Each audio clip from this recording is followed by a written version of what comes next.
The views expressed in the following podcast are not necessarily the views of the United States Air Force or the Air Force Reserve, but rather the perspectives of the individual speakers. No endorsement of any particular person, business, or interest is ever intended.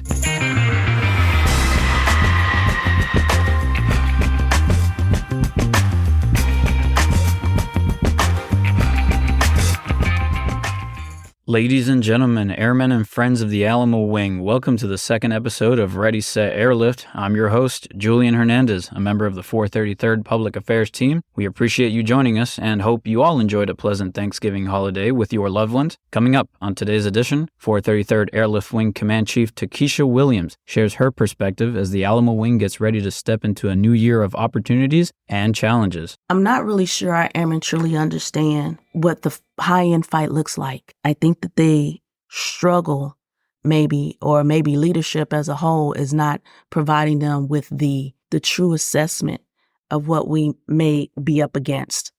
My full interview with Chief is coming up in just a minute, but first, Wing Commander Colonel William Goodermuth and Chief Williams have a message they want to share with all our airmen ahead of the holidays. Happy holidays, 433rd Airlift Wing. We are so grateful to be serving along with you. I am here with the Command Chief, Takesha Williams, and she is going to give you a rockin' podcast. But first, I want you to know how much I care about what you, your families, your loved ones, and friends are doing this holiday season. I hope you're having fun. I hope you're having time together, and it brings you out full of energy for a strong new year. Chief? Alamo Wing, just want to thank you for all the hard work and commitment this past year in 23. Looking forward to all the great things that we're going to do in 24. Be blessed during the holiday season. Spend time with your families. Remember that it's about giving. So if you have an opportunity to volunteer your services, please remember to be a blessing to someone else. Thank you and have a happy holiday season. Happy holidays, Alamo Wing. Happy holidays. Happy holidays. Alamo Wing. You're my wing, you're my wing. Happy holidays. Alamo Wing. Alamo Wing. Happy holidays, Alamo Wing. Well, if that doesn't put you in the holiday spirit, I don't know what will. Before she teamed up with the commander for that cheerful message, Chief sat down with me for a candid conversation about her role as the command chief. She shares some insights on how the Wing's enlisted members can set themselves up for success. All right, Chief Williams, thank you for joining me today here on this episode of Ready, Set, Airlift. We're going to start off with, you've been the command chief here since July of 2021, but we might have some newer airmen who maybe haven't had a chance to get to know you or familiarize themselves with you. What is something about you that you'd like them to know? I am here to do what's in the best interest of the Wing. I am here to make sure that every airman has an opportunity to live out their dreams in the military. I am here to make sure that I am elevating their concerns and issues, and my door is always open. As the Wing's senior enlisted leader, you're someone that people look to for guidance, for lessons, maybe advice in certain situations. You've been in uniform since 1993, so no shortage of experience. What is something maybe that you wish you had known when you were just starting out as an airman? That I don't count myself out. I let the powers that be count me out. And when I say that, I mean that a lot of times when we see opportunities, we tell ourselves that we may not be ready or that we don't have all the information or the resources or skills to be successful. I don't necessarily believe that's true. You apply for any and everything that you believe that you are interested in and capable of doing. Nobody knows how strong you are but you apply and you let those that are a part of the hiring board let you know if you are not ready. But always be mindful that when they tell you that you need to be asking for feedback about how you can get better. In your career, which assignment or maybe time of your career do you think offered you that best opportunity to develop or learn some lessons about yourself or the reserves in general? When I was at the 913th Airlift Group in Little Rock, Arkansas, I was the senior master sergeant, first sergeant, but then I had to leave the first sergeant career field and go back to my primary AFSC. So I became the 3F5 admin functional manager. That was truly an opportunity where I felt like I grew. The things I just talked about not counting yourself out and just being more confident in who I was and the skills and the resources that I had available to offer other airmen and the command as a whole. As the senior NCO for the Wing, when you're looking at your NCOs, evaluating them, giving them feedback on how they can develop, what are some of the things that you expect from them? I expect for them to maintain the highest level of readiness to meet the mission requirements, to meet and exceed standards and expectations, to know and understand the Wing concept to continue to work on their professional development, be it military or civilian, to realize that they have a voice and to use it to be heard respectfully, to know the core competencies, and just help cultivate a culture of respect, empowerment, and just be an all-around team player. When you have NCOs that are trying to move up, what is something you notice that maybe catches them off guard or something they didn't expect that holds them back from progressing at the pace that maybe they want to be progressing? I think it's just a lack of knowledge about the Air Force as a whole a lot of times. Most of these airmen know their job inside and out. So in their areas of responsibilities, they are subject matter experts. But when we talk about the foundational competencies of the Air Force as a whole and how we got to where we are now, I think that's where we fall a little bit short. So it's up to us, or incumbent on us as airmen in the Air Force, to read the foundational books and get spun up on what's going on in the Air Force, be situationally aware of current events and things like that, just to stay plugged in and communicate with their leadership on a regular basis and ask when you don't know stuff. It's okay to not know what you don't know. So we need to make sure that we're asking questions and just being engaged. You talked about sometimes what holds NCOs back is that larger picture, that big picture, what's going on in the Air Force, what's going on in the world. Maybe what's one or two specific things that you would say every NCO or airman needs to be doing right now to move forward in their career? Right now, we need to make sure that we're focusing on the task org of 23 and 22, where it speaks about the basic foundational competencies of all airmen. Those are the things, no matter what else may be going on in our lives or in our careers, short of PME, promotion and things like that. Those are the things that right now we need to be truly focused on. We need to be spun up on current events so we'll know what's going on the other side of the world, to make sure that we are better prepared for where we go next, making sure that our readiness training is intact, that we're green across the board. And once we do those things, we'll be ready to lean forward better and stronger than we've ever been before. I know getting those readiness metrics to green is a frustration across all branches of the military. When I was in the Army, it was something that really frustrated leaders on a regular basis, that readiness metrics weren't green. What are some things that you would advise NCOs and airmen as they're trying to get to that green, to get there faster, more effectively, or if when they have a problem, where should they turn? I think a lot of that goes back to you as an individual, knowing where to go and look at where the training matrix or the requirements lie. You can go to AFORGen, going to your supervisor and making sure you have that conversation about where we are or you individually from a requirement standpoint, and talking about what are some of the things that you can actually do to get to the green. And maybe it's an opportunity for you as an airman to try to understand what the requirements are and maybe find some ways internally to not only help yourself, but the other airmen in your area as well. Our airmen nowadays are very innovative. They have different resources, or what I say, better resources than we ever had when I started out, 20 plus years ago. I think that having a dialogue with everyone in their area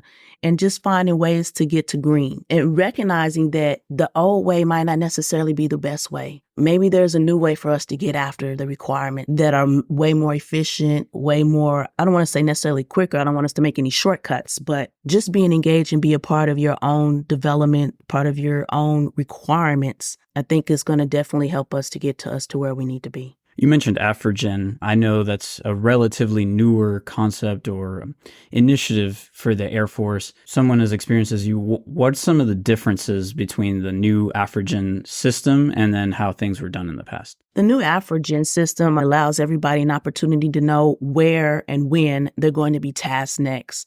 It gives them a definite, we just deployed, we came back, we're in a resting phase, or we're about to deploy and things like that. And so before it was a little bit not as efficient, probably as effective as it is now. No matter what we do, we're always going to have some issues. The system is new, so there are some things that we're still trying to learn and figure out about AFORGen.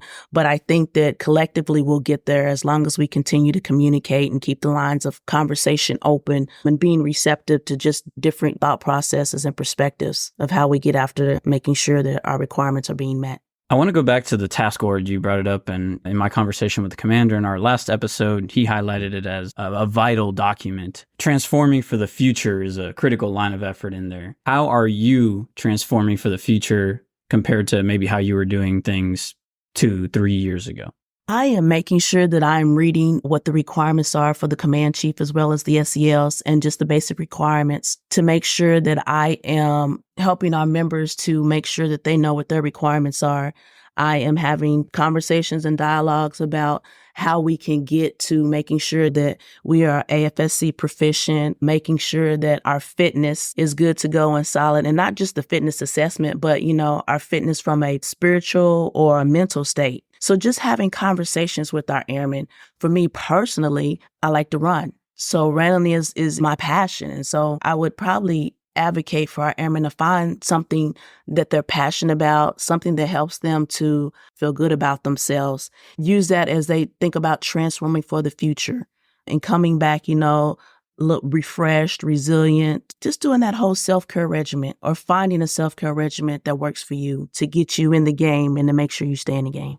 Bringing it to the 433rd specifically, the task order obviously relevant across the Air Force Reserve Command, but here at the 433rd, what are some things that you feel really need to be transformed for the future from where they are right now? The old ways of training, again, as I stated earlier, the airmen we have now are more resilient and more technical savvy. So finding new ways to get after the training, I think would definitely boost morale as well as help our requirement matrix. I think a lot of times when we do things the old way, we get complacent. Some of us have been in the reserves for a long time, and I think that we need to be a little bit more open and receptive to new ways of receiving information as well as feedback. 433rd, I've been here for about 2.5 years. We're leaning forward in a positive direction, and we're doing everything that we possibly can to get after the task org. But always we could do better, and there's always room for improvement. As you're assessing the unit and whether it is ready now or not, and as you're advising the commander on where the unit needs to go, what are some things that concern you about the state of the unit right now? Complacency, standards. It's hard for us to, if we can't do the basic requirements, the expectation for us to go down range and do it seems, a little questionable. I'm not really sure our airmen truly understand what the high-end fight looks like. I think that they struggle maybe leadership as a whole is not providing them with the true assessment of what we may be up against.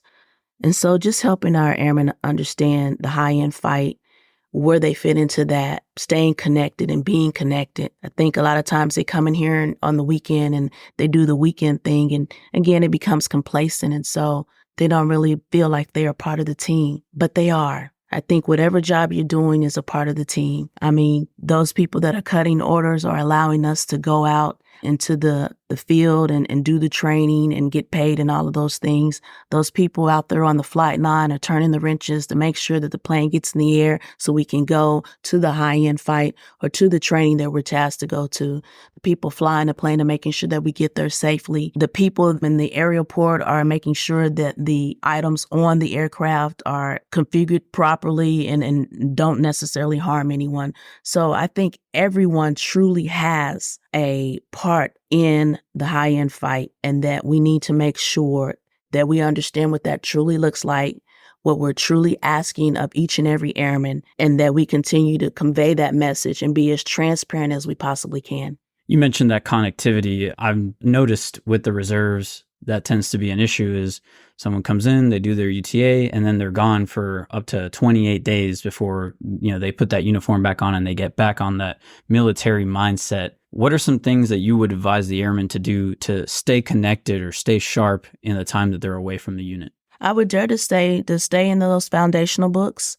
I would say make sure that you're connecting with your supervisor or somebody in your area of responsibility, probably on a weekly basis. I would say check your email at least once or twice a week. You just never know what might materialize. Sometimes we have group meet and different other platforms where we send out information or just to stay connected with people. Again, always ask questions. You have a voice, use it. Never be afraid to ask questions. And I think that's probably all you can do at some point. If you feel like you just, reach out to the command chief. I'm here. I'm here to help, to assist as best as I possibly can and answer any questions that you all may have. You mentioned foundational books. Can I get you to maybe list one or two specific ones so that airmen know exactly where they need to go to get them?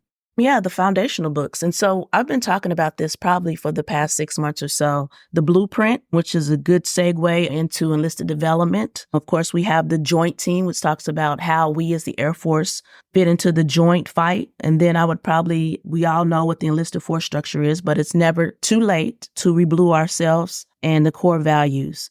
So I know most people would say, I know the blue book and the brown book, but again, we can all be reblued. Everyone is pressed for time, Chief. Everyone is being asked to do more with less. What are some good time management habits that you use or that when you're mentoring your NCOs that you would advise them to use? Each morning I like to pray or meditate, as some people may call it. I come into the office early. I sit down and think about the things that need to be accomplished. I print out my calendar, look at my calendar, and write down all the things that I plan to do on this specific day. And as I do those things, I mark them off. But it's all about prioritizing your day. Figure out what's most important or what is probably the highest tasker that you have for that day, and then go down from there. But recognizing that there are some things that may not get accomplished today that you can roll over to tomorrow. But prioritize those which can actually or need to be done today. Go home at a decent hour. Go have lunch with somebody. Don't stay in the office all day long. It's good to get out, to get refreshed, to come back into the office, maybe with a little bit more momentum. I think when you stay too long, you just become consumed by the workload. Don't allow ourselves to do that. Go home, have a good time with the family, and come back tomorrow with the same sense of wanting to complete whatever the tasks are for the day and wanting to get after the mission. I get excited coming here. I think most of it is the people. The people here are great. So there's no shortage of energy for me for the most part. And I think that that's what fuels me, the people. Look forward to talking to the people and engaging with the people and being able to assist them. And so I know that everything that I do day in and day out is for our airmen. And so because I get excited about engaging with the airmen, I'm willing to do whatever it takes to get our airmen to where they want to be. I love that you ended that question on a positive note because I do always like to try to end my conversations on a positive note. What's maybe like your favorite memory or moment that you've had in your time as the command chief here at the 433rd? I dare to say all of them. I mean, I can't pinpoint one specific time that outshines another one. Just being here is a blessing. Being able to serve here. I was here previously in 2017 as the 3F5 admin functional manager. So to come back and be the command chief is probably the best job I could ever have, honestly. So just looking forward to what we will do going forward in the time that I'm still here, just leaving it better than I found it. Perfect way to end it, Chief. Thank you so much for your time today. Really appreciate you being with me. With the last UTA of 2023 upon us, there's a lot going on at the Alamo Wing this December. First Sergeant Delbert Templeton has your key announcements in this month's edition of Shirts Corner. Hello and welcome back to Shirts Corner. Unfortunately, the virtual FSS ticketing system has been suspended and is down. So if you need to submit any of those tickets for any FSS needs, please go to their org box. The address for that org box is 433fss.help, HELP.tickets, TICKETS at us.af.mil. That's 433fss.help.tickets at us.af.mil. We have a few first sergeant vacancies that are open for all promotion eligible tech sergeants and master sergeants. If you are interested in becoming a first sergeant, please reach out to your first sergeant or your additional duty first sergeant to find out about the application and the process to apply. Those applications currently are due no later than Tuesday, December 5th. That is for this quarter. We do those quarterly. So if you miss this quarter, there's always next quarter. Congratulations to our third quarter calendar year 2023 award winners. To find those winners, if you don't already know, please go to our social media Facebook page. If you look up 433rd Airlift Wing on Facebook, that should take you to our Facebook page, and that's where you'll find all the names for all the award winners for the third quarter, along with a lot of other information that our PA is putting out. Speaking of awards, We are having our annual awards banquet in February, the Saturday of February UTA. Our tickets should be on sale now and will be on sale until 19 January. So if you're interested in attending the annual awards banquet, it will be on the Saturday of February UTA. It's a good time. Come out and celebrate all of our exceptional airmen. Please get some tickets as soon as you can because we do sell out. Be on the lookout via email for directions on how to purchase tickets. The highlight of the month that I want to provide you guys, an app called Libby, Libby. You can download the app on Android or iPhones. You can also go to the website at libbyapp.com. It's basically a free library where you can find ebooks, audiobooks, and magazines. If you want to sign up for that, you get a free library card. There's a process to do that. Essentially, you're going to go through, you're going to say you have a library card, and you're going to use your DOD ID number as your card number, and then you're going to have to put your birth date, and that's it. Once you do that, you can look for any books or magazines that you want, and most stuff is out there, and I've had some really good success with that. I hope you all enjoy your holiday parties and time off throughout December. Happy holidays, Happy New Year's, and have an amazing UTA. This is your Resiliency Integrator First Sergeant, Delbert Templeton, signing off. Thank you, Shirt. One more announcement to add. There is a commander's call this UTA. It's going to be held virtually on Microsoft Teams on Sunday morning at 0900. Check your military email for the link to listen in. A reminder that we want your feedback, questions, or comments about the podcast. You can send those to our email, airliftpodcast@gmail.com. Again, that's airliftpodcast@gmail.com. We hope to hear from you. On that note, we are going to wrap up this episode of Ready, Set, Airlift. Thank you for joining us. On behalf of the Public Affairs team, I want to wish you all a happy holiday season. I've been your host, Julian Hernandez. We'll have a new episode for you next month to help you start off the new year strong. Until then, farewell.